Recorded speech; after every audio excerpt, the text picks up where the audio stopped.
L'acide hyaluronique est un constituant naturel du derme.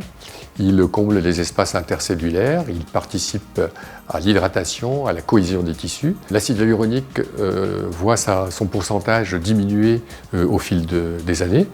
On considère qu'on perd à peu près 2% par an et lors de la période périménopause, on peut perdre jusqu'à 20% de la quantité d'acide hyaluronique au niveau du derme. Il peut agir sur la ride en comblant la dépression cutanée créée par celle-ci et en agissant sur l'hydratation de la peau.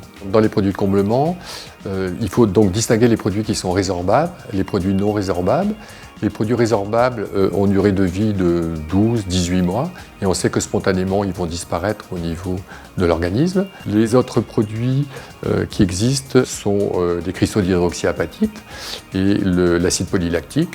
Chacun de ces produits a un intérêt particulier et c'est le médecin qui choisira en fonction de la patiente, de son vieillissement cutané, du problème à traiter, du produit qu'il va utiliser. Donc les effets sont immédiats. Immédiatement à la fin de l'injection, on voit l'amélioration se dessiner, la ride se combler. La durabilité est de 12 à 18 mois.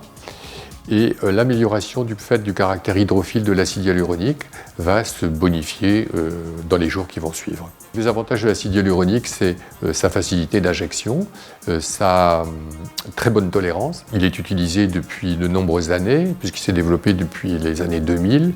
Donc on a un recul très important. Des études importantes lui ont été consacrées et qui ont pu démontrer le caractère bien toléré, l'absence d'allergie à ce produit. Et c'est vraiment un produit de très grande sécurité. Vous êtes bien installé, hein? Donc voyons un petit peu votre visage.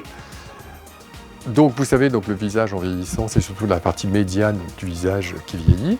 Ce vieillissement se caractérise par une diminution des volumes et puis un déplacement des graisses sous l'effet de la pesanteur vers le bas, ce qui donne une perte de l'ovale du visage, l'apparition des bajous et le développement des sillons nasogéniens, des rides d'amertume. Alors donc, si vous voulez, sur le plan pratique, ce qu'il importe de faire, c'est donc de remplir le sillon nasogénien, cette zone-là, comme ça, et puis la ride d'amertume en faisant un petit triangle dans le bas. Nous allons donc faire une petite perforation avec une aiguille et la canule va remonter jusqu'à l'origine de la ride et nous allons injecter de façon rétrograde l'acide hyaluronique. Voilà, donc l'acide hyaluronique se présente sous la forme d'ampoule de cette forme-là. Le contenu de l'ampoule est de 1 ml et il faudra autant d'ampoules qu'il est nécessaire pour combler, avoir un résultat satisfaisant au niveau de ces rides.